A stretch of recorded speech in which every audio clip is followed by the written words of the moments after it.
Script selection అన్నది ప్రతి ఒక్కరికి చాలా ముఖ్యమైనది. కథలు చెప్పడానికి వచ్చిన వాళ్ళు చెప్పిన కథ తమకి సెట్ అవుతుందా, బాక్స్ ఆఫీస్ దగ్గర వర్కౌట్ అవుతుందా లేదా అని అంచనా వేయగల వాళ్ళు కొద్ది మందే ఉంటారు. కొందరు కథ చెప్పేటప్పుడు మెప్పించినా తెరకెక్కించే టైంలో చేతులు ఎత్తేస్తారు అనుకోండి, అది వేరే విషయం. బట్ చాలా వరకు కథల పరంగా జడ్జిమెంట్ బాగున్న హీరోల్లో Tollywood mega power star Charan కూడా ఒకరు అనే చెప్పాలి. కెరీర్లో కొన్ని సినిమాలు మాత్రమే అంచనాలను తప్పగా చాలా వరకు సినిమాలు అంచనాలను అందుకున్నాయి. ఇక రామ్ చరణ్ కొత్త కథలు ఎప్పటికప్పుడు వింటూనే ఉంటారు, కానీ వాటి గురించి బయట ఓకే అయితే తప్పితే పెద్దగా న్యూసులు బయటికి రావు. కానీ రీసెంట్ గా రామ్ చరణ్ దగ్గరకు వచ్చి రామ్ చరణ్ నో చెప్పిన ఓ 4 సినిమాల గురించి న్యూస్ బయటికి వచ్చింది.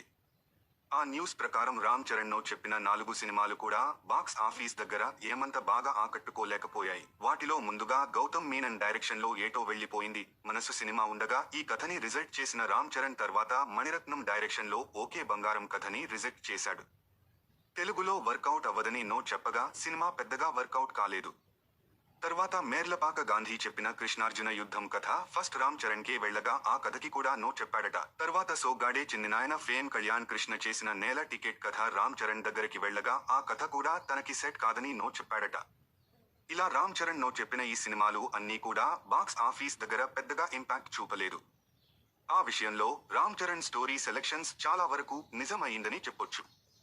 ఇక రామ్ చరణ్ ప్రస్తుతం గేమ్ చేంజర్ అలాగే RC16 సినిమాలతో రచ్చ చేయడానికి సిద్ధం అవుతున్నాడు.